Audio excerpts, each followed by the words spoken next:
Welcome to Your Path to Nonprofit Leadership, the weekly podcast that features the very best in career development in the nonprofit sector. I'm your host, Patton McDowell, and in addition to podcasting, I'm a leadership coach, a best-selling author, and a speaker, and a mastermind facilitator.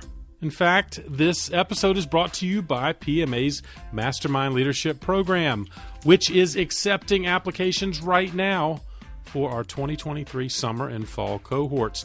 We are building a wonderful national community of nonprofit leaders just like you, and there is still a few spaces left. If you want to find out more, go to pattonmcdowell.com and find the Mastermind page, and you'll get all the information you need to explore this program further. Once again, we've got a great conversation to share with you today in this episode. It's with Holly Rustick, who returns to the path after her very popular debut on this podcast. That was episode 153, and you may want to check that out. And she had great advice then, and she's got even more this time to share. Now, as you might imagine, she's working with nonprofits all over the world on their fundraising and grant writing, so she understands some of the key trends that affect our sector. And that was, in fact, our first discussion topic. What are the key trends and headlines that she sees around fundraising and grant writing throughout the nonprofit landscape? We then talked about an age-old question that maybe you're wrestling with at your nonprofit. What do you do in terms of getting your grant writing efforts met? Do you consider a consultant, an outside contractor, or do you hire it as an employee? Holly's got great pros and cons to offer on both sides of that coin. We also talked about how learning grant writing skills yourself can, in fact, advance your career. And then finally, we talked about how do you know if it's time to leave your nonprofit organization? When is the right time if you are pondering maybe that side hustle or even full-time consulting? Holly's got some ideas there that might help you consider your path going forward. Don't forget to check out the show notes for this episode. It's number 206. Just go to the podcast page at pattonmcdowell.com and you'll find all of the resources Holly and I discussed, and there were many, as well as more information on Holly and the great work she's doing through her consulting practice, which is called Grant Writing and Funding. And, of course, you can also learn more about the Nonprofit Consulting Conference she has put together again coming up in August of 2023. Without further ado, please enjoy my conversation with Holly Rustick. Holly, thank you for joining me again on the path. Yes, thank you, Patton. It's so exciting to be back here on your podcast. Well, you are the perfect person to have back, and you have got lots of good things to share with our listeners because you're talking to nonprofit leaders from all over the world, and it is about a topic and that is almost always on the top of their list, and that's, of course, fundraising, and in particular, grant funding, the areas that you have wonderful expertise and experience. And so let me open with that question. You know, as you talk to leaders and you're teaching and training and coaching and doing all the things that you do, are there some headlines here early in 2023 that you're seeing? Yep, absolutely. We are definitely seeing headlines all over the place. And, you know, a lot of this, it's kind of like multifaceted, right? So some of it we're seeing is ARP funding is still out there. It's just getting rolled out. Like, so if you're looking at U.S. federal grants, definitely don't feel like, okay, the influx was just during the, you know, kind of the beginning of COVID and throughout COVID. Like, it took time for federal people to actually kind of get it together and publish some of these announcements. Right. And a lot of them are coming out now, you know, so, and even in 2024. So still stay tuned for those federal grants, right? So that's definitely one thing that we can share is definitely go to grants.gov. Yep. But you see it still staying a viable funding source for the near future. I guess it's going to go away sometime, I guess. You don't want to be too reliant on it, or are you suggesting to folks you work with that, hey, it's still there? Yeah, it's still there. It's, you know, but here's a way to look at it. It's definitely an infusion of money that is time duration. Like, it's not going to be there forever. So you do have to look at it kind of like a seed funding, startup funding, or just like, Band-Aid funding, whatever you want, right? You know what I mean? Like, but it's not going to be there forever. So you do want to still tap into it. If you think that it would be useful for you, there's definitely still monies there that can help you. And it's not like, because you could get a grant, even if it's in 2024 that it doesn't come out, it might be a 3 or 5 year grant, right? So there's still allocated funds.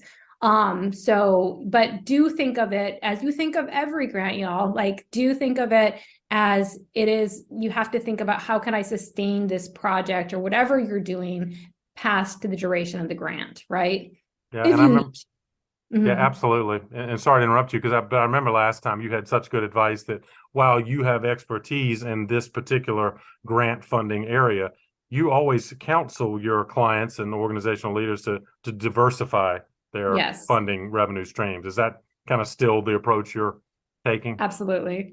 Yes, absolutely. I would say, and diversify can be different things. It could be looking at foundation grants, federal grants, government grants, but also outside of that, like, donors, like, do you have a good donor program? Do you have corporate sponsors? Do you have good fundraising? You know what I mean? Are you able to tell your message and get funding in different ways? Do you have, some nonprofits might have a coffee shop or a thrift store, different ways to sell products and services as well, right? So definitely diversify. Any other headlines? Yeah, early in 2023. Tell me what else is. I got a couple more. I got 2 biggies. Yeah, I got 2 more biggies. One of the big ones, and this is great because I was actually just talking to Steve Boland, who also runs a podcast next to nonprofits, and we were chatting about this as well.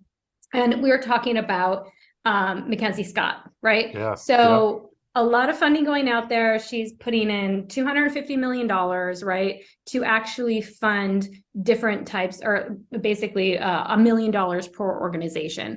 And she has gotten some criticism from this. I will say I've been seeing it a lot on LinkedIn because there are eligibility factors.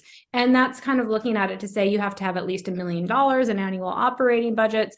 So, and part of that reasoning too, to even apply, right? And part of the reasoning behind that is, if you're going to give $1 million to an organization that only has 100,000 annual operating budget per year, and expect them to spend it in 1 year, that's a huge burden, actually. Yeah, it may sound they like may not be ready.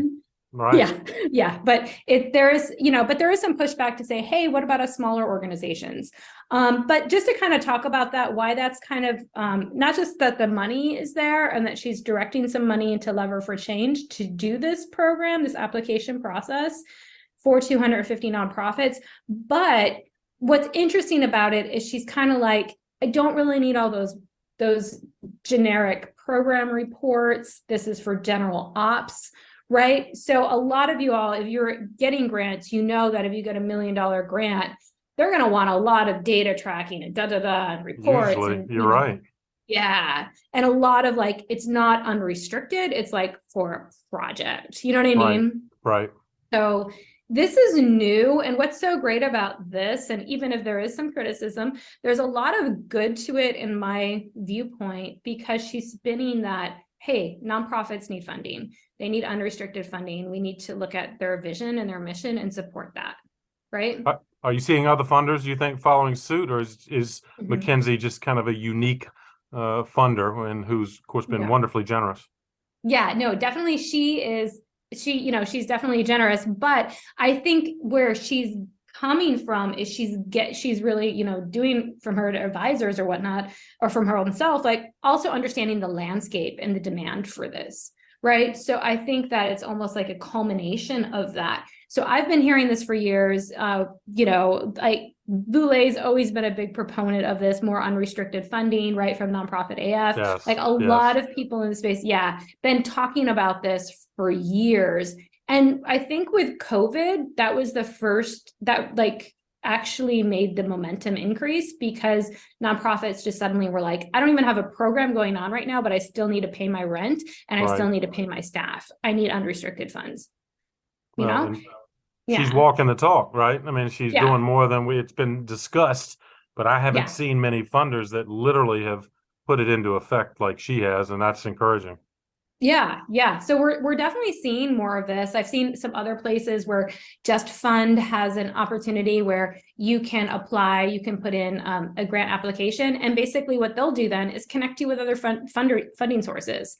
right? The nonprofit I'm a part of actually did this and got a $50,000 grant, and they didn't even apply directly to a funding source, right? So it's kind of like this cool dating game for grants, right? So Right. there's more like, okay, let's rethink the traditional landscape, right? Let's rethink how this is going, not just from the application process, but from the whole system, right? And I think that's really cool. So we're definitely seeing that and playing out in different areas, and just us having this conversation about it today, is also showing like we're continuing to have this conversation. That means things are changing and moving and dynamic, right? So that's, to me, really exciting. Encouraging headline. Yes, indeed. Yeah. And then I have one more. I've got one more big thing. Of course, there's always a lot of different changes going on, but the other big one that I just cannot not say is ChatGPT AI. What is the impact on grant writers, right? Tell me. Yeah, I was going to ask you about that. Yeah, I mean, a lot of people, it's interesting just to be like, I've heard people just be like, my job just vanished overnight, right? Like there's a lot of the kind fear of like, factor. oh, yeah. And then, but for grant writers, I don't believe that's the case. You know what I mean? I think that, yes, it's changing rapidly, the AI, and in another year, we may have a completely different conversation about this. I'm sure we will. Yeah. But at where we're at now, kind of in the early stages of 2023, I think that it can be useful. And I just kind of see, for grant writers to help them out maybe with some frameworks or some logic models and all of that. I don't think it's just the go-to place quite yet, just to put in some indicators and then have it write an entire grant for you. That would do it justice, right? I still think there is a lot more intention and things that you need to do behind it. Although I do think it could move in that direction.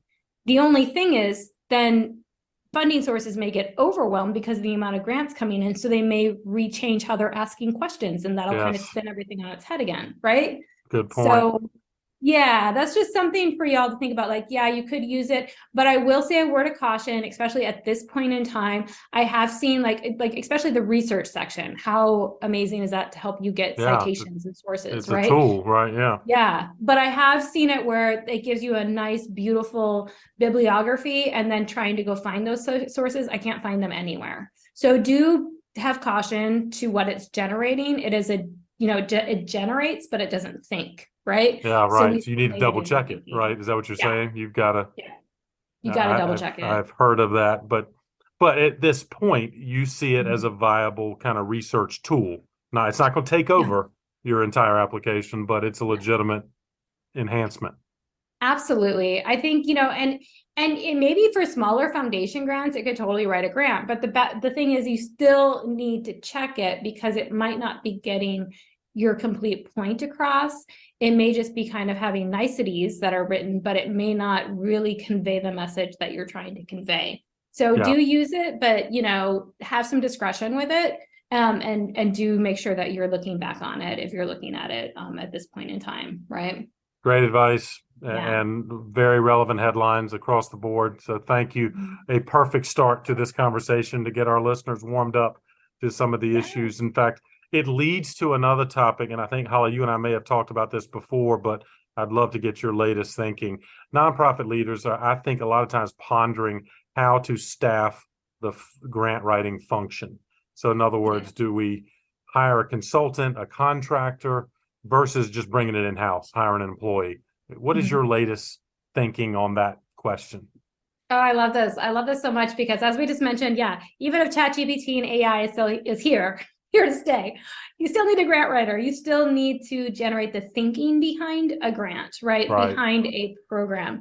So definitely there's pros and cons. And I'd like to say both, I'm a big advocate, of course, of nonprofits looking at their budgets, right? And really figuring that out, and figuring out what their intention is behind any kind of hire, whether that's a contractor or an employee or an intern, right? We need to understand that, because those can all be actually burdensome things if we don't really plan them correctly. So to think about that and to kind of say, well, how do I do that, Holly? I've come up with a list of pros and cons about hiring freelance grant writers, because in my grant professional mentorship and in my freelance grant writing academy, I train people to actually become grant writers and do this as a consultancy as well. But I also work with people inside nonprofits to help them, like if they're a staff grant writer, to increase their grant writing skills. So I kind of am looking at both sides of this, right? Yeah, you're So not definitely, one-sided in your kind of yeah, recommendation, right? You could see yeah. both ways. Yeah. But I do kind of, we'll see at the end of my pros and cons what I kind of sway towards. Okay, good. But so I have four main pros. One is if you hire a freelance grant writer, somebody who's a consultant, they're not on your payroll, right? That's a number one, actually biggest advantage for you potentially. Okay. Once again, it depends on your goals and everything, but they do not need to be on payroll. Yeah. And that's huge, right? Right, Patton? Because like as an executive director, you know this, right? Like payroll is it can be stressful to keeping somebody on payroll, Indeed. especially when you have these grants that have limited durations, right? Totally. And Yeah. so by not having that kind of permanence, if you will, to a full-time employee, you're saying that is indeed an advantage to having it as a contracted resource. Absolutely. It can be an advantage because you don't have to think about how am I going to make payroll all the time forever and ever to keep this person. And then all of a sudden, like that whole thing is a burden on you and on your budget. Right. Whereas a contractor can come in, you'll say, you're going to do X deliverables. It's going to cost this much. It's going to take this much time. So you and your nonprofit, you may have a grant that you can pay for some of that, right? That you know that there's specific monies. You are other funding, right? That you have, and you know when it's coming in and all of that. So like budget wise, it takes off some of that stress and that burden that you know someone will do these deliverables, this amount of time. They don't have to be forever on your payroll, right? They're going to do something specific. So that can definitely be an advantage. The second thing is that hiring a consultant, they do not need to be managed, right? And that's huge. So you assume they come in with a level of expertise that is not going to require the oversight of an employee. You're still going to have meetings. Obviously, you're going to have conversations and communication, but you're not having to manage them. You already spelled out in your deliverables what you want them to achieve, write X amount of grants, whatever, right? But having to manage them on how they do that process, they should know how to do that. That's why they're a consultant. A lot of times they'll come in and tell you how they do that. You know what I mean? So, exactly. Yeah. So and having to manage a staff member a lot of times can take up a lot of your times. A lot of even leaders aren't necessarily sure how to manage, right? That's a certain skill that they need to learn. So that's something that can definitely be helpful, is not to have to manage somebody. Yep. Makes total sense. Yeah. The third thing is that grant writers or whatever nonprofit consultant you hire, say if you're hiring someone to do marketing for you or whatever, they're going to know how to do that specific skill. And that's usually their expertise. And that's why they do that specific thing, right? So if you hired a grant writer, say to be part of your staff, maybe they have grant writing experience, but you also know you're going to invite them to a meeting to this other thing that might not be directly grant writing related. You might have them do these other things, right? They're not always just going to be concentrating just on writing grants, potentially, in many cases, actually. But a consultant will. You're like, do that thing. And that's what they're going to be doing, right? And that's what you're going to get billed for, is that main thing. It's not a bunch of other related things or not related things. You're not going to spread them too thin on other functions that are frankly not revenue generating, right? Like their work in the grant space. Yeah. Or like, oh my gosh, can you fill in for this program manager? Or can you do this? Or do you have to do that? Or we have to do this training too, as a part of everyone in the workforce, right? All of those things. You don't have to do that, but they come in with a specific skill and they're usually very, very good at it because that's what they do. And that's what they kind of are anchored in and are continuing to do over and over again. So that's definitely great that they bring such a high level skill. And then the fourth thing is, and it kind of goes back to number one in a way, but I just wanted to really point this out, is you don't have to provide an office space for them. You don't have to buy their computer. You don't have to do all those other things. You don't have to give them fringe benefits. That's right. They can work independently, literally. Yeah, exactly. Like they actually can't legally come in your nonprofit and work like that. Like, you know what I mean? Like, so it's not like, and I just say, I know a lot of people are going back to working in the office, and office spaces, as we all became very clearly aware of, are very expensive. So if you think I'm going to hire this person and you're only looking at salary, right, for a staff person, you're not looking at the full picture. investment. Yeah. Not at all. Not even close. Like fringe benefits could be, 25% or higher on top of their salary. Having an office space could be $1,000 a month added space, technology, computer, printer, all of the things, right, that you need to provide, training, all of that. There's a huge cost that outside of the scope of salary for staff that I think a lot of people don't look at a lot of times, and that just doesn't serve them well, right? Well, I guess a related point, Holly, because in the traditional in-office staff hire, typically you're going to be looking from the local market, right? Versus this outside independent consultant or contractor could be virtually anywhere, right? Yep. And so you have access to talent that maybe is beyond your local community. Oh, that's such a good point. That should be our pro number 5. Love that, well, you reminded me of that, in that, yeah, that we if the traditional model that we got to have everybody in the office, and particularly I'm working with organizations that are in more rural communities that may not have a talent pool that, the expertise that you're describing. So now, if I'm willing to embrace the independent or the virtual support of a contracted consultant like you described, I can get somebody from anywhere. Yep. And that absolutely. To me seems to support kind of what you're saying. Yeah. And a lot of the people that I work with in my mentorship, they have, they're grant writers and they have clients all over the world, all over the nation, right? Not just in their geographic area. So that's such a good point. Yes. And, and especially with, and COVID, kind of like this kind of was a benefit, right? As far as like people are now up to speed and jumping in a Zoom room with somebody and having a quick meeting, like that kind of culture has shifted from before, where that might not have felt as comfortable, right? Agreed. But now it's more accessible. Yeah. Agreed. Yeah. I love that. Okay, so let's go ahead and look at our cons. So yeah, you guys might let's look at both sides. I'm ready to hire a freelancer. Okay. Let's be fair. Let's be fair to both sides. Yes. Let's be fair. Yeah.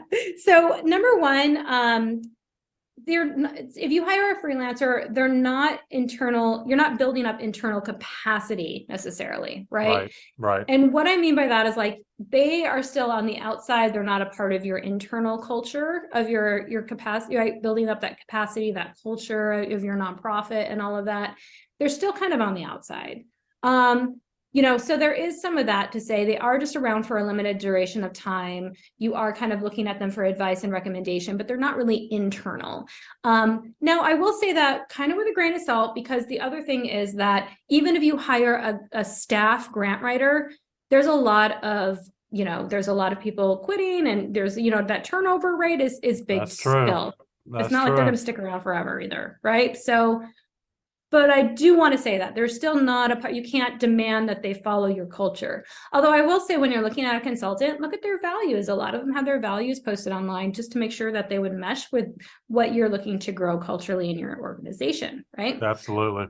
And the second con is that if you hire the freelance grant writer and they're starting to really, call and make conversations with funding sources and find out when those grants are due and develop relationships, you're kind of detaching your donor nurturing or your funding source nurturing because you're having an external source do this, right? Absolutely. So that is something you need to be aware of, that is that a part that you actually want to take over? Sometimes when people, especially executive directors and nonprofits, they hire a consultant, they're just like, okay, now I'm completely hands off. And I would say, you don't need to manage them, but don't be completely hands off. Yeah, right. Right.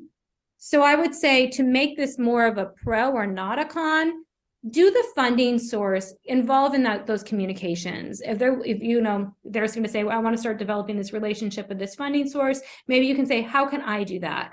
How can I, or CC me in those conversations, right? All of that, just have more of that, be instrumental in that conversation, because it is important. Yeah, right? Makes perfect sense. Yes, indeed. Yeah. And like the third thing I would say as a con, and this is the last thing I really have, is you may lose intellectual data. And what I mean by this is, say, once again, we're using a freelance grant writer as an example here. They've written all these grants, they've had all this communication. Once their contract is over, make sure you get that data from them. And most of the time they're going to send that to you. Don't worry about it. But what if you lose it? Right, right. I mean? you're going to go back to them. I still have people, Patton. I still have people 5 years later, more than that, coming back to me and go, Holly, do you still have that grant? I know you sent it to us when you finished your contract, But we but we can't find lost it. it. We can't find it. Yeah. But, So I would say to kind of make this more of a pro, like, there's grant management software out there that you can use. So then you're not losing it. You can put it in the cloud. You know what I mean? Put it in the cloud. So there's ways that you can do that, because even if you have an internal staff grant writer, keeping everything in their folder on their computer, that computer can crash. I've seen that happen a time or two as well, right? So intellectual data, just make sure that put it in the cloud, and that can be a way that we can turn this out of the con, or use grant management software, right, to help with that as well. Yeah, very good. So those are my pros and cons, and you can see I'm veering a little bit more towards hiring a freelance grant writer, but once again, it really depends on your budget and your intention. If you're going to get somebody and you really want them to be a part of that culture and that ongoing development, hire an internal grant writer then, right? Yeah, right. So it really if that's depends the right on your goals. Well, and I think you said it too, Holly. The budget question is the one that I hear most often. That, and I would say maybe this leans to your consultant recommendation, because a lot of organizations cannot afford the talent of a professional grant writer. So they don't, because they don't have the budget, they're hiring someone who's more junior or less experienced. And I would suggest, and I know this is not universal, but I could maybe, with that same budget, I'm not going to get you full time as a consultant, but I'm getting your expertise, and even half time of you is likely more effective than a full time. Yes. But is that fair, or is that an unreasonable comparison?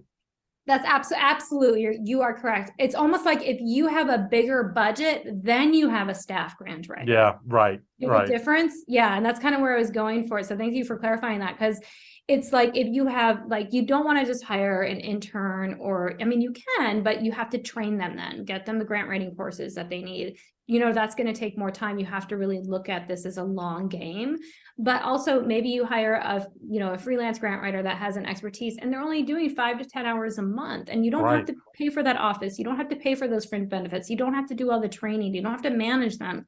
Like, that's huge, and that can actually be way better for your budget. Yes, even though their hourly rate sounds maybe a lot to you, but really the bang for your buck is huge, right?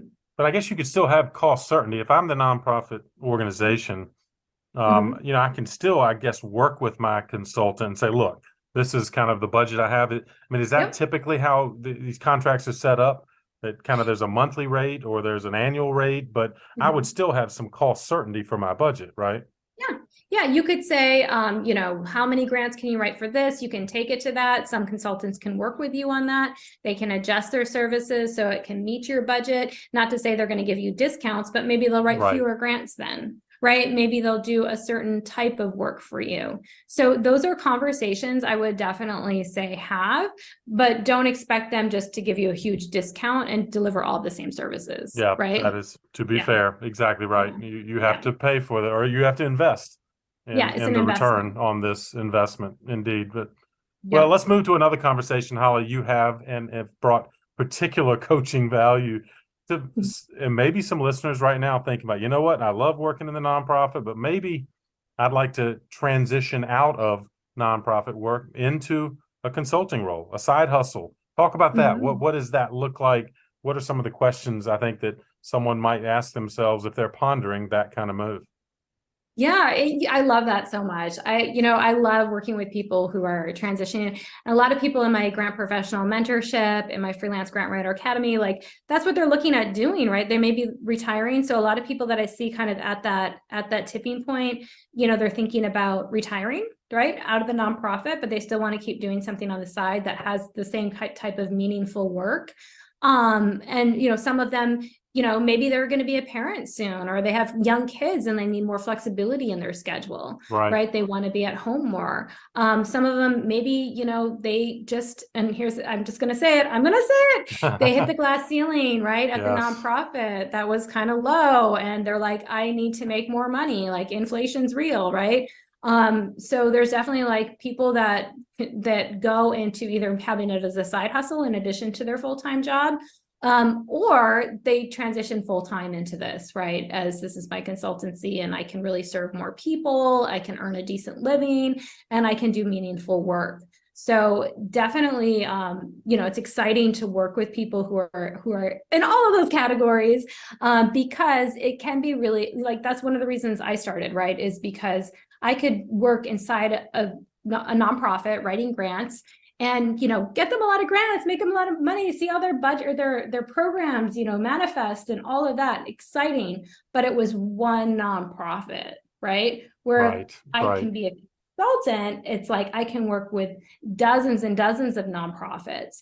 And now that I'm a trainer and coach, I can work with so many people, you know what I mean? And help them work with so many people. And it's just such fulfilling work to see that we really can serve, especially as a freelance grant writer, so many different nonprofits, bringing this amazing funding for the programs that really advance their mission that they're doing. Yeah, you've really had a multiplier effect, Holly. It's very cool. And yeah, what you have done you're scaling it now through other individuals who are indeed having a more fulfilling kind of professional lifestyle.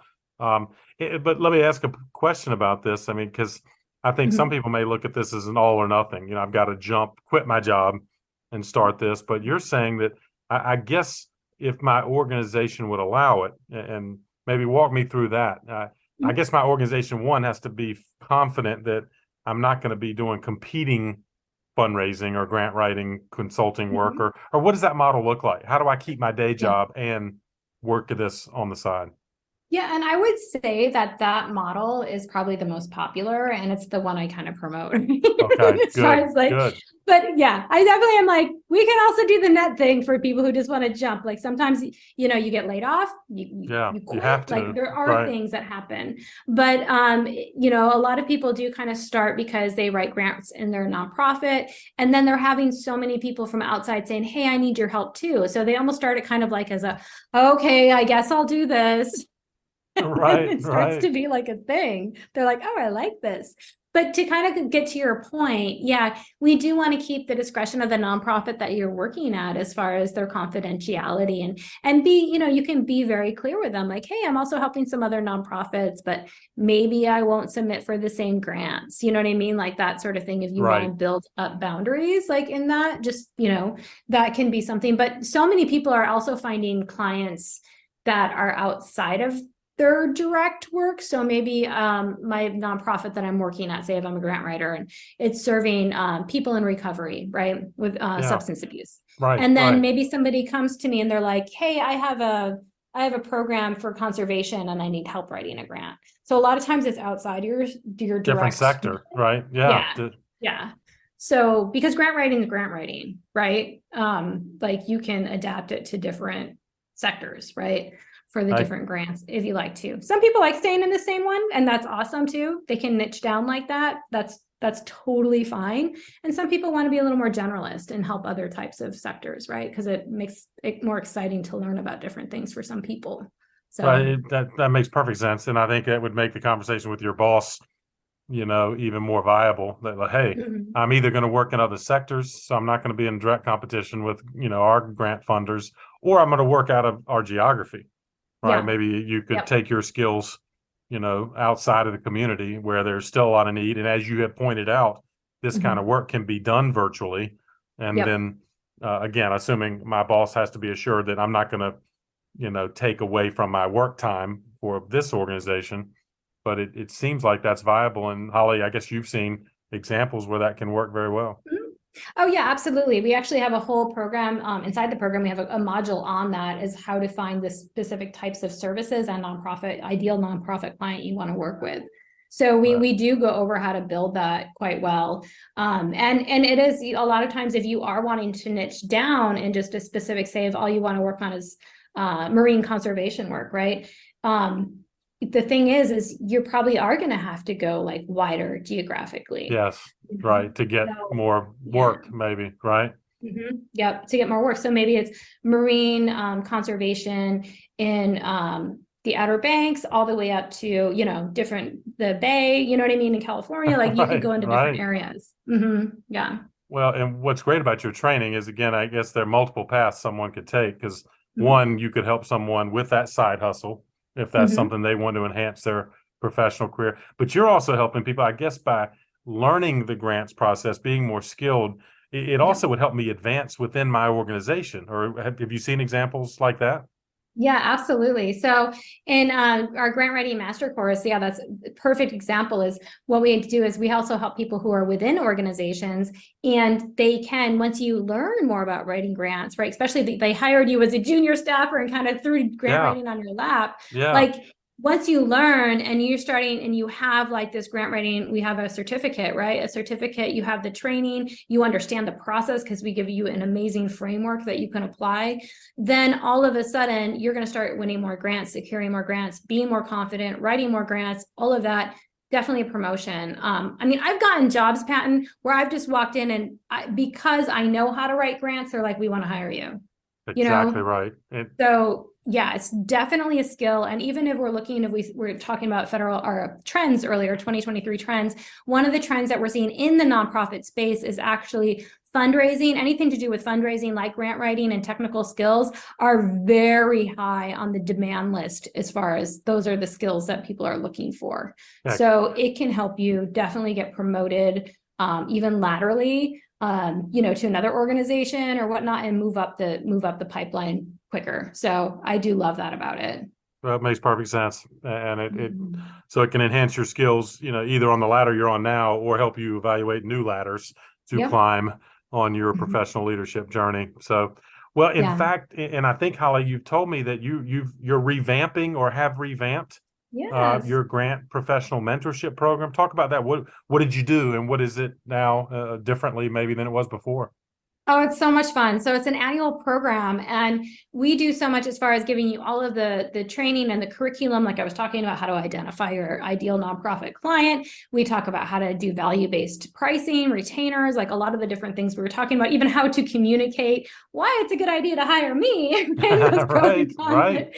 right? It's a lot of educating Sales nonprofit skills. clients. Yeah. Yeah, yeah. So we do a lot, but in addition to that, I also review grants. So if you want me to review a grant for you before you send it to a client, just so you can, tighten it up more, we do that. If you want me to review, a proposal that you're going to send to a potential client, we do that. So we do a lot of coaching. We do a lot of mindset. We have a book club. So really, we're looking at helping you grow your business with intention, abundance, and to find ideal nonprofit clients. So you can really find meaning in your work while having a great income as well.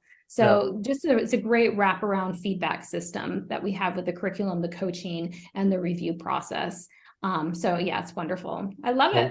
Well, well, The I can people are tell, having great and you've been times. enthusiastic about it forever, and now it Mhm. sounds like you've taken it to a whole nother level of Yep. enthusiasm, and it genuinely helpful. And that's something we'll Mhm. link up, of course, in the show notes for this episode. In addition to, and of course, for our listeners listening, as this episode is released in the spring of 2023, you've got another fantastic nonprofit consulting conference coming up in Yeah. August. Talk about that. Who are you targeting for that conference? What's it like? What will they get out of it? I love it so much. So this theme this year is how to know when to grow your nonprofit consulting business. And this has been co-created by myself and Mandy Pierce from Funding for Good. And our presenting sponsor is Founded Technology. So throwing them a gem right there. And we Nice. have a lot of amazing sponsors, and we already have people registered. We launched our super early bird, but we also have our early bird closing out at the end of June. This is happening August 23rd and 24th. So it's a 2-day virtual conference. And we learned a lot in our first year. First year, I mean, it was so good. But one of the things that we are implementing this year is to add an additional networking session. So we have Nice. 3 networking sessions, yeah, in addition to having 10 sessions. So you're really going to hear from some great speakers. So if you're thinking about, this is for startup people who are thinking about starting a nonprofit consulting business, and for seasoned nonprofit consultants who really want to grow their business. So some of our topics are, I'm going to actually talk about how to do value-based pricing. We're also going to be having about how to grow your email list, how to grow your team, and so many more great sessions by amazing speakers that are coming in. So we're definitely looking forward to those of you who want to come join us and also meet each other and Yes. really learn more from what's going on these days. And hey, if you're thinking about, maybe not being a grant writer is your thing, but you want to start something else. Maybe you want to do copywriting for nonprofits or marketing for nonprofits or board director training or, all of the different things that you can do to serve nonprofits. This is open to all of you folks. So yeah, That's definitely come. fantastic. Yeah, no, it's fantastic. And another thing I'm happy to lift up in the show notes. So if this has kind of perked your interest, this is something you need to check out, and we'll have it linked up so you can find out more. And I guess it leads to my final question, Holly. This has been great. It seems to me you've given our listeners a call to action, right? Yes. There are ways to improve your skills, especially around grant fundraising and grant writing, grant research, and all that. But also, if you've had in the back of your head, maybe I'd like to do this on the side, if not full time. But any other final advice you'd offer to somebody listening that's maybe thinking about their career journey right now? Yeah, I would just say there's no limit. We don't want to box yourself in, right? Like you can definitely have abundance in your life through what you do, right? And also your income. So I know in the nonprofit sector, a lot of time there's this martyrdom kind of poverty mentality. And I know we didn't really get into that today, Patton, but Right, we just kind of want to like break that open a little bit too and talk about, as a grant writer for nearly 20 years, I've been around millions and millions and millions of dollars, right? Like Yep. There's money out there. There's definitely ways to tap into it. And that even comes into your own life, right? So I think like sometimes we just kind of think we box ourselves in prematurely, and to say there's opportunities out there. So if you're looking for opportunity or a way to increase your meaning in your life, if that's to learn how to write better grants so you can feel more confident when you're out there writing grants, right? Or how to open a business or how to have more income or how to help more people. There's definitely ways that you can do that. So yeah. Very much appreciate the philosophy of abundance.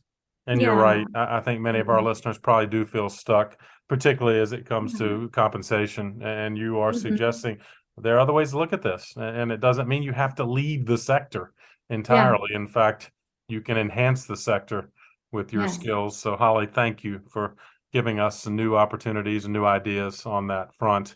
One more parting gift, if I might ask of you. As you know, we've developed quite a reading list on this podcast by getting good recommendations from experts like you. So in addition to your own writing, by the way, we need to lift up your great book and other publications you've been part of. But talk about a book maybe you've picked up lately that you might recommend to our listeners. Yeah. So this book I actually just got it in the mail a couple of days ago.